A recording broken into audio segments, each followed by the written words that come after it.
미국 블룸버그 통신에서 발표한 코로나19 팬데믹 시대에 살기 좋은 나라 순위가 전 세계인들의 이목을 집중시키고 있습니다. 블룸버그 통신에서는 경제 규모 약 221조 5천억 이상인 53개국을 대상으로 한 조사에서 최근 한 달간 확진자 수, 치명률, 사망자, 양성률, 백신 접근성, 봉쇄 강도, 이동률, 올해 GDP 성장률 전망치, 건강보험 보장 범위, 인간개발지수 등 10개 지표에 따라 점수를 매겼습니다. 여기서 한국은 총 82.3점을 받아 전세계 4위를 차지했습니다. 특히나 이 지표에서 K방역은 높은 점수를 받는데 혁혁한 공을 세웠는데요.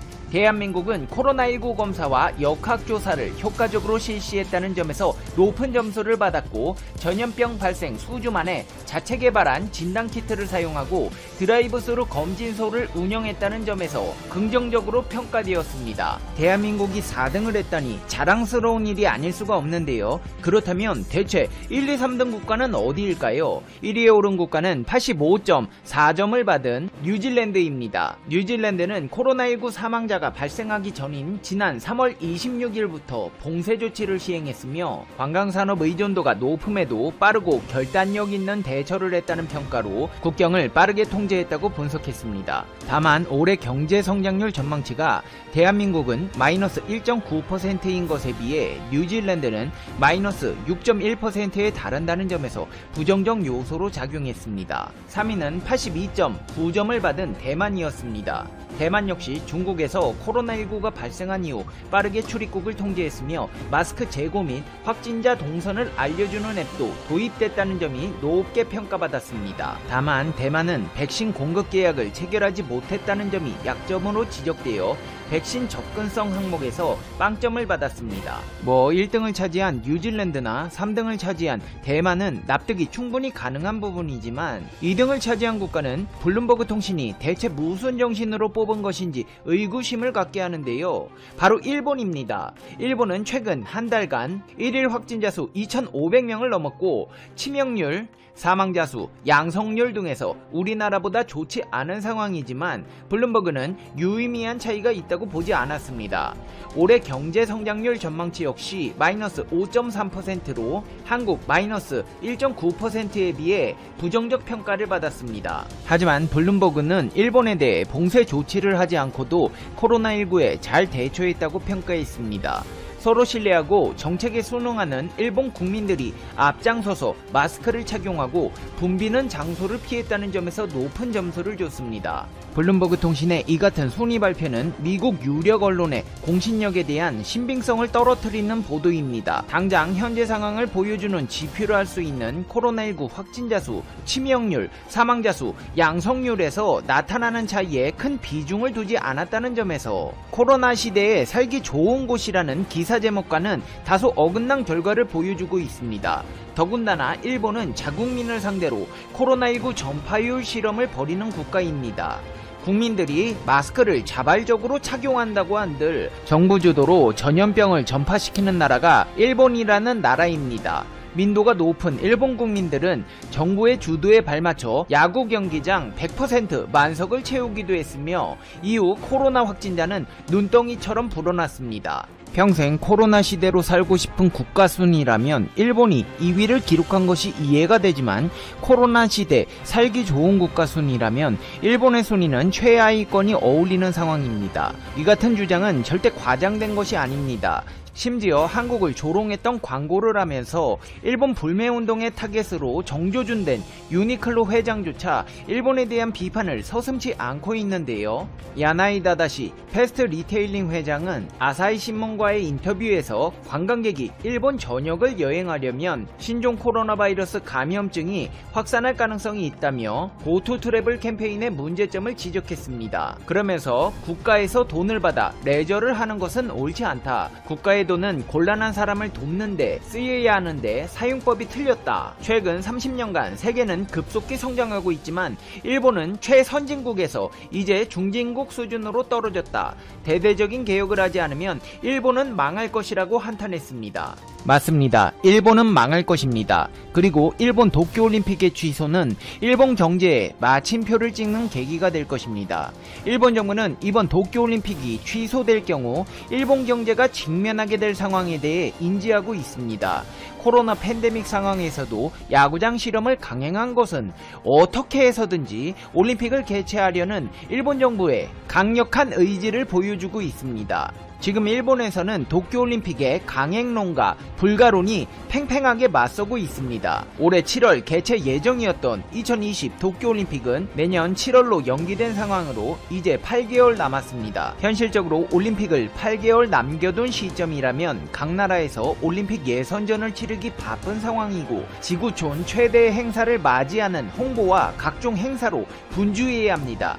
하지만 현실은 그렇지 않습니다. 유럽, 아프리카, 아시아, 북아메리카, 남아메리카, 오세아니아, 남극, 5대양, 6대주 그 어느 곳에서도 올림픽은커녕 동네 운동회조차 취소되고 있는 상황입니다. 올림픽 정상 개최를 강력하게 염원하던 일본 정부도 어쩌지 못할 만큼 코로나19 확산 상황이 심각해졌습니다. 일본 내에서조차 올림픽 불가론이 힘을 얻고 있는 분위기입니다. 토마스 바흐 IOC 위원장이 일본을 방문해 스가 요시히데 일본 총리와 2020 도쿄올림픽 개최 의지를 거듭 확인했음에도 올림픽 취소 여론은 잦아들지 않고 있습니다.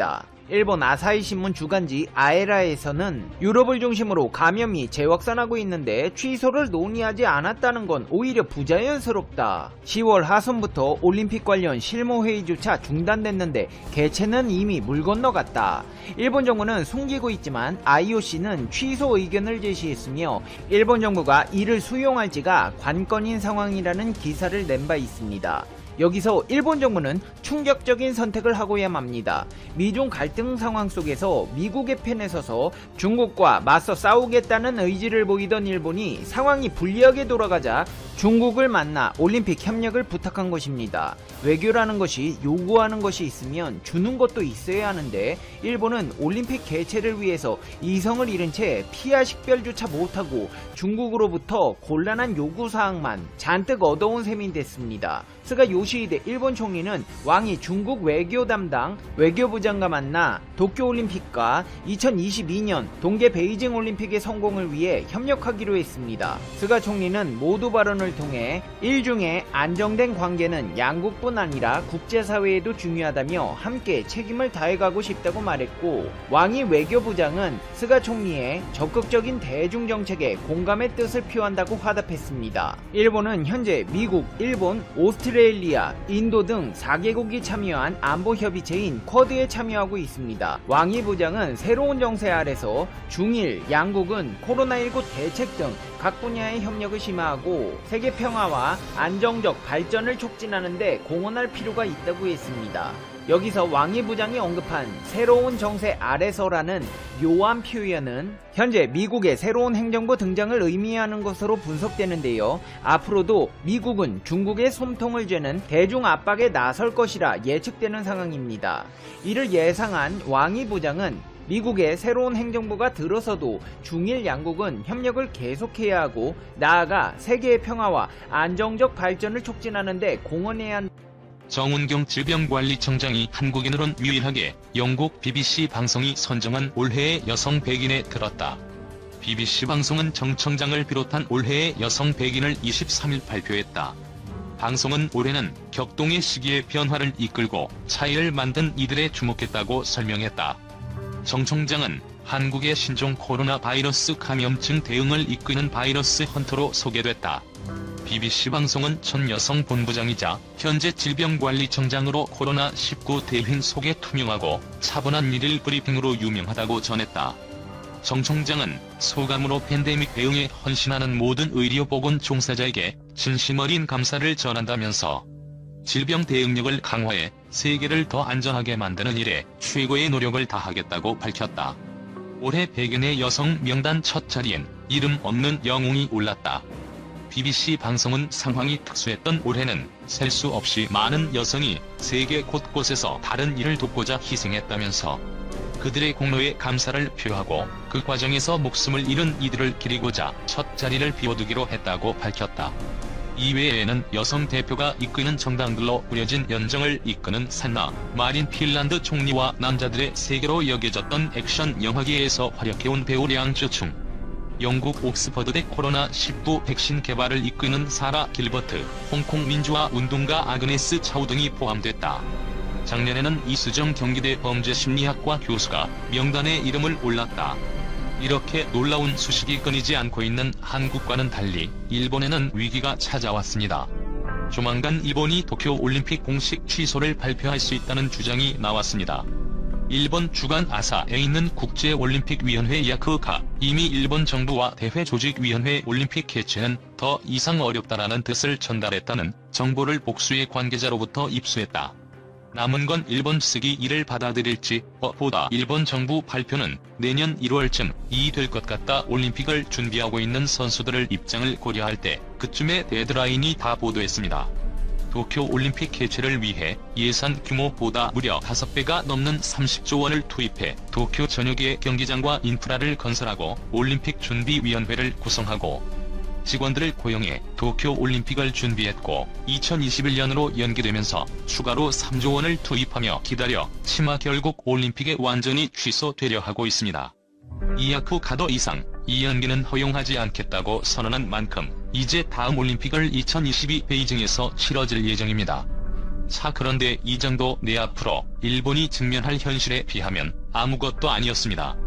일본의 진짜 위기는 따로 있었습니다. 리움 크직문의 일본 조사업체 포멀허트 테크노 솔루션스가 이번에 출시된 아이폰 11을 분석한 결과 원가는 $373인데 이 중에서 27.3%가 한국산이 어떻다, 미국산은 25.6%, 일본산은 고작 13.2%에 불과했던 보도했습니다.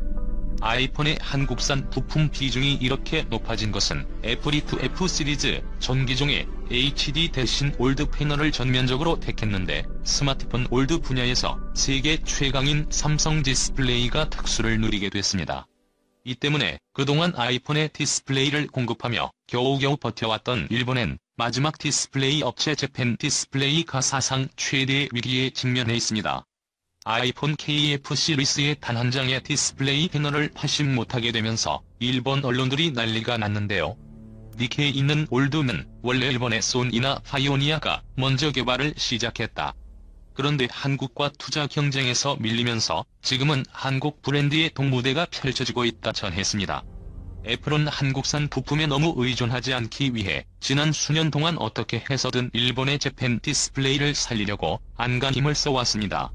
이 조음 가까이 쏟아부어 재팬 디스플레이가 한국의 삼성 디스플레이처럼 성장하기를 바래. 하지만 이제는 기술력에 한참 뒤떨어진 재팬 디스플레이 제품을 썼다가 내 애플이 위기를 맞이할 수 있는 상황이 돼버렸습니다.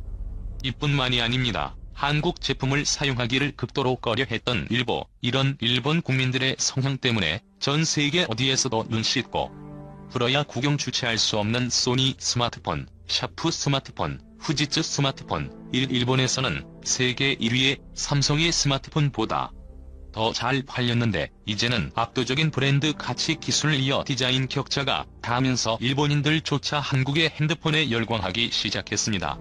일본 멀티미디어 리서치 연구소가 발표한 자료에 따르며 최근 6개월 동안 일본에서 팔린 스마트폰 브랜드 순위에서 삼성의 3위를 차지했고 2위를 기록한 소니도 순식간에 따라잡을 기세를 보여주고 있습니다. 일본 정부는 그동안 한국 스마트폰을 심하게 차별을 왔습니다.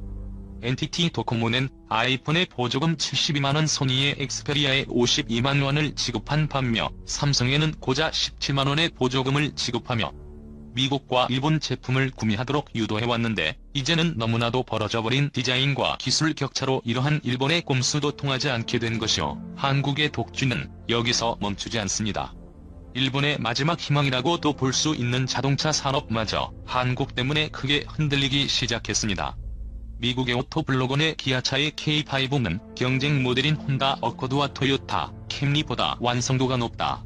이 차를 디자인한 사람은 월급을 더 많이 받아야 한다. 라며 일본차보다 월등하다고 평가했고, 미국 자동차 전문 제카엔즈 알분을 한국의 K5 가중형 세단의 스타일 기준을 높였다. 흥미로운 레드 헤드램프와 특별한 질감의 그릴이 이목을 끈다. 보도에서 더 G80에 대한 극찬을 하늘 높이 치솟고 있습니다. 카인 드라이브 럭셔리 4를 위한 극적인 디자인을 보여주었던 게 다만 외부 스타일링을 통해 높은 시장 점유율을 볼 것이다. 전했고 전문가들은 메르세데스 벤츠와 BMW 등 독일 프리미엄 브랜드와 비교해도 손색이 없다 라고까지 극찬하고 있습니다. 여기에 체네시스의 서부 의즙이 82의 미국에 생각하면서 게임은 종료되었습니다. 더 이상 렉서스가 경쟁에서 밀린 것은 물론이고 감히 체네시스의 비교 대상이 되지도 못할 것이라는 의견도 나오기 시작했습니다.